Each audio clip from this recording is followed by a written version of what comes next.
What's up, guys? We just braved the snow and the sleet and the wind in Chicago to see the Mandalorian stuff.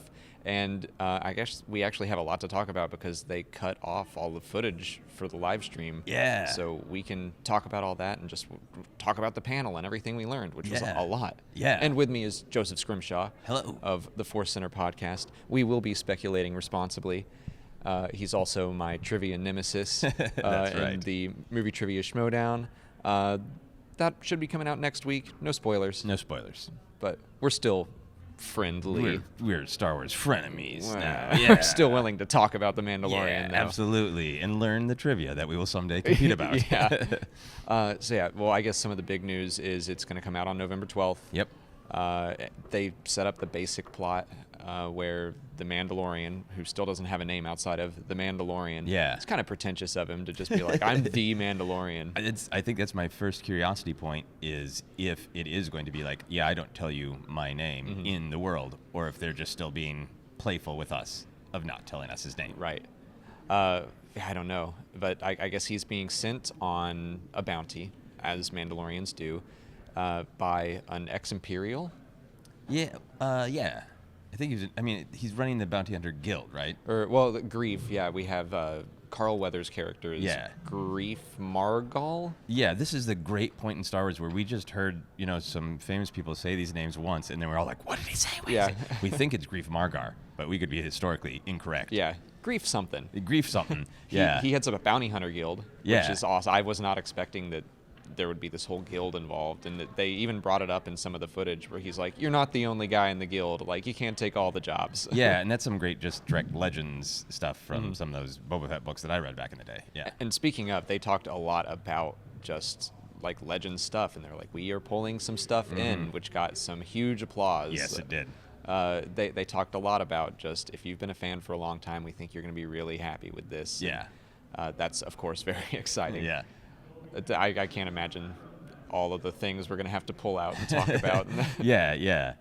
So in terms of just the basic setup that we saw in the premise, right, that I like that established that there is a Bounty Hunter Guild, and this is kind of the way it goes, and it looks like it's really hard work where you're not getting paid very much, and they're not very exciting or interesting jobs. And that this first mission appears to be, kind of off the record and expensive and dangerous and different. Well, this kind of lines up with some stuff in the Aftermath books where the New Republic is like kind of cracking down on that kind of stuff. And some of the bounty hunters like Dengar and Mercurial Swift are like, our time is kind of coming to an end. And we see that the Mandalorians, like, these are all just bad jobs. They don't pay anything. Yeah. So Grief sends him to this character, Werner Herzog. Which is just going to be his character. Yeah, too, it's just Werner Herzog.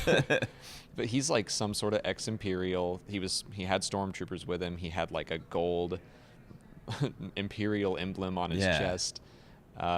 He has some sort of bounty, big, expensive bounty that's off the books, and we don't know what it is. I really got that vibe of like the Mandalorian was accepting way less information and assurances, so it really had that feel of the hero being set up to be like, I think this is the job that you're sending me on, but maybe it's not. Maybe you're sending me into a trap. Maybe I'm doing something that is not what you're claiming that I'm doing. All sorts of things like that, since you got that establishment of the guild normally works this way, and then Werner Herzog was basically like, I won't give you that. Yeah. Only 4 digits and that kind of thing. But I guess like there's this desperation of the bounty hunters and the underworld are like, we're struggling to survive at this point. Yeah. And Jon Favreau made a big point about that, like the strong survive, and what is it like after the Empire falls. And he did say this was 5 years after Return of the Jedi. Yeah. I remember at one point he said like, it's 9 years after A New Hope, and everyone was like trying to do that math. Yeah. But yeah, this is a little easier to understand. We also learned about Gina Carano's character. Yep. Cara Dune. Cara Dune, ex-rebel shock trooper. Yeah. So really, that to me just right there is really exciting because obviously in the actual original trilogy, we get the general idea that the rebellion is an actual army. And we have some other canon material, but we haven't really seen on screen somebody who's like I am a hardened soldier of the rebellion. And that got a lot of like oohs from the crowd and from me, because I don't know, I was thinking this would all be scum and villainy and stuff, and it still, I think, is with her, but like she is or was one of the good guys, and right. I like that, how that might play out. Absolutely, because that's a kind of great real world kind of stuff if you want to dig into it, of like, well, when the war is over and you're good at war and your ideology kind of won, but you're not immediately feeling it, that just makes you feel like, well, what did I do that for? You know, I need somebody else noble to point me in the right direction. And I'm really curious if she's going to be kind of a almost like a PTSD character, or a character who is really looking for, like, I need a cause. Sure. And I could totally see this story kind of going that way, where everyone, all the major characters, it sound like, are morally questionable, and kind of doing what it takes to survive, that kind of thing. Yeah, and they've all lost their structure. Yeah, especially the Mandalorian, and they kind of hinted at that. The ex-Imperial Werner Herzog guy is paying him in Beskar Mandalorian iron, which there you go. Yeah. Like, there's some that's been brought up in Star Wars Rebels, but that's a Legends thing, and like it's highly valuable. But it also had an Imperial insignia on it. Like, we took this, but we'll give it back to you. Like, it was very manipulative. Yeah, that was a little dig then to say it's good that the Beskar's back in a Mandalorian's hands. And John and Dave said they had discussions about like what happened to the Mandalorians. Why were they not in the Galactic Civil War? What were they dealing with? And again, they kind of touched on that in Star Wars Rebels, but I think we're going to get some more answers. Yeah, absolutely. Yeah, because I think that's one of the biggest questions to me. I think I'm probably going to say one of the biggest questions 5 times because I do that, about how the Mandalorian relates to this more structured Mandalorian society that was really created in Clone Wars in Rebels. And if he's somebody who has walked away from that from some reason, or if the kind of society of Mandalore is shattered, so he kind of, like the other characters, doesn't really have a home. Those are like big questions to me of like, is he somebody like, if Mandalore was functioning, he'd rather be there on Mandalore being sort of a traditional Mandalorian, or has he made the choice to leave and live this life? Yeah, I think something that would be cool for it to explore is like, what does it mean to be a Mandalorian? Like, let's dig into the culture. And if your home is gone, like, how do you carry on with your culture? And Can we talk about this being haunted by Boba Fett? This whole thing. Well, I mean, there was some concept art, and in the footage there were Jawas. Like, it looks like we might visit Tatooine. There's some potential there. I don't want to get irresponsible, but let's speculate irresponsibly. No, well, it just seems to me that this is clearly. I felt like I was watching old home video from the 80s of Jon Favreau playing with his action figures. Yeah, that's what this felt like, and I mean that in the most awesome way. So he's a child of the 80s who grew up with the mysterious Boba Fett before George filled in some backstory in the prequels. And this whole thing feels to me like a reclaiming of what Boba Fett was in the 80s, and particularly to people who grew up with the original trilogy, of this Western man of mystery who's deadly. You don't know a lot about him, maybe has a code of honor. So the whole thing feels like this is a story he's thought about since he was a kid. It doesn't necessarily match the Boba Fett we know in canon now. So he's created this other character. So and he mentioned in the panel Boba Fett several times. He did. You talked about texting Dave Filoni pictures of his Boba Fett socks. So I'm really interested to see how they're going to play that. If this new Mandalorian is basically the idea of Boba Fett that we had, that some of us had as kids, if this Mandalorian could meet the real Boba Fett that exists in canon. That would be fascinating. And I also got that vibe that this is Jon Favreau's like kind of passion thing, something he's wanted to tell for a long time. But I really like that they partnered him up with Dave Filoni.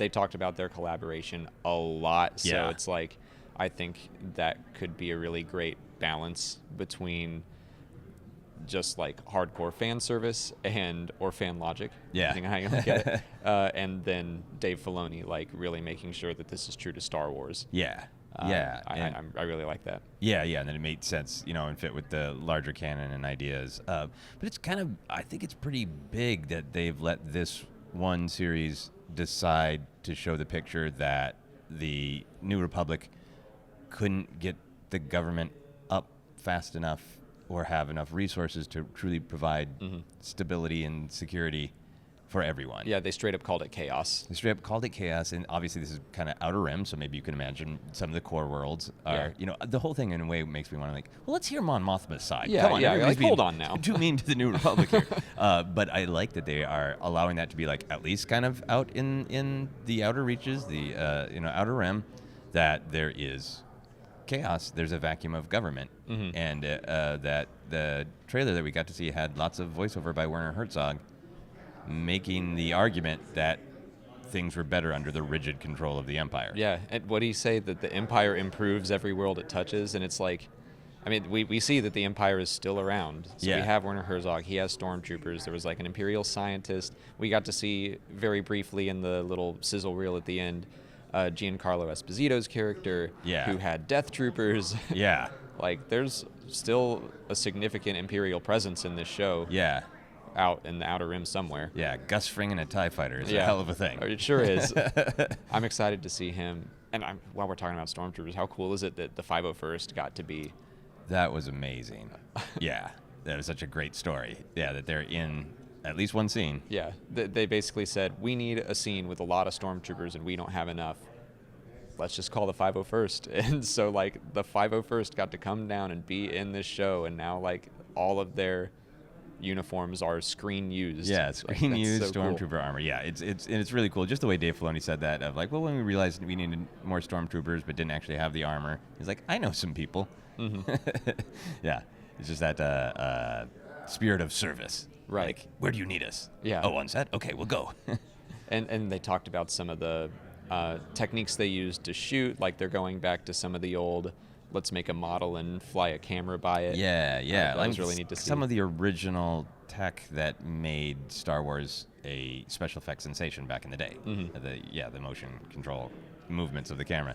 Yeah. I think one of the big things that they were just talking about is how much of a passion project this is for everyone. Like, people at ILM that weren't involved in the show were making themselves become involved just because they wanted to. They were like, we're gonna help with this model shot, and like John Knoll's working in his garage just because he can. Yeah, like he wants to. The whole thing has this real spirit of Star Wars where they've been really clear about these are new characters. It's a new era of the timeline than we've spent much time in at all. But there's also clearly this love of the old.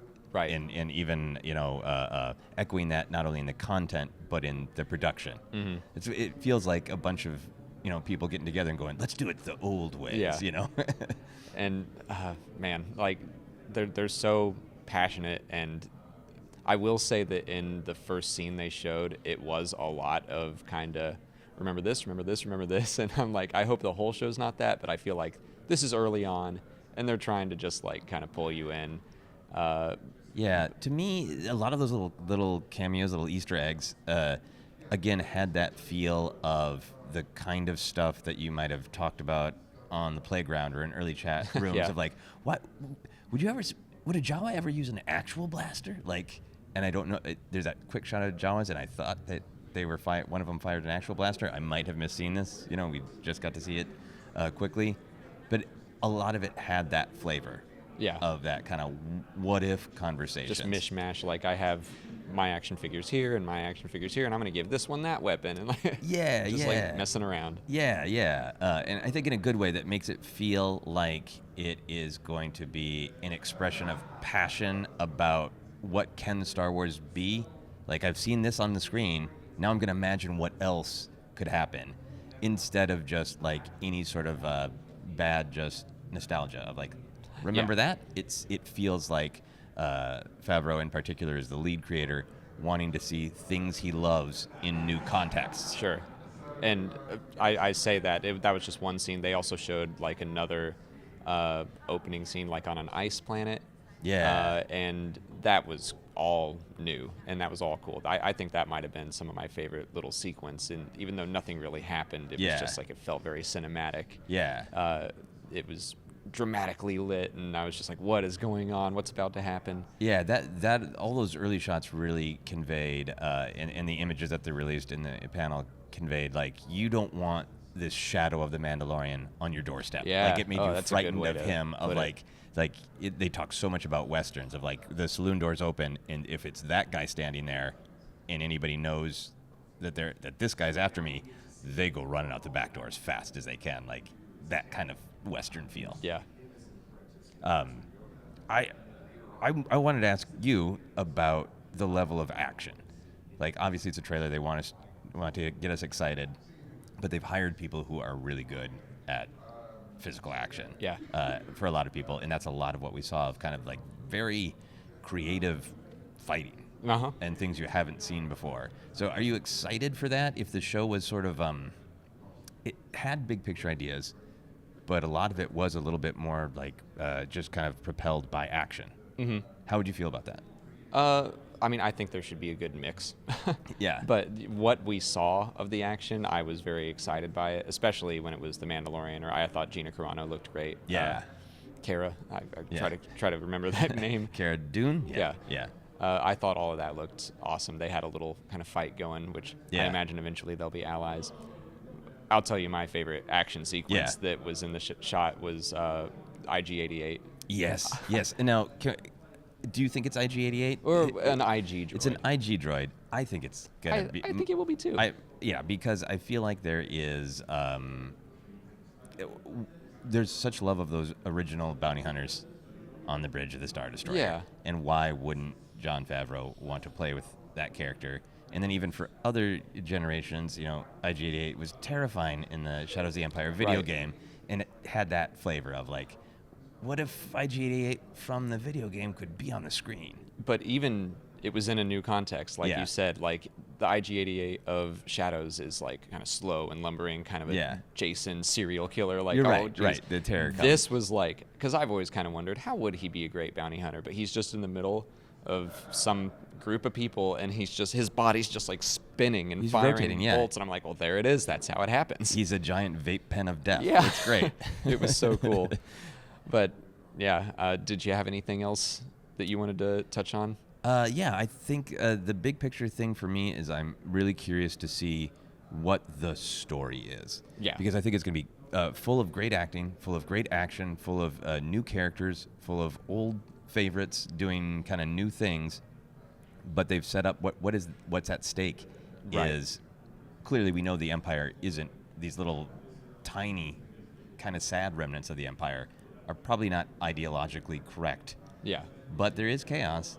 And to me, that puts all this pressure on the Mandalorian. Is this going to be a Western tale where he could get the bounty, he could get the money, but that sense of honor kicks in, and he's not going to do whatever the thing is he's supposed to do? Yeah.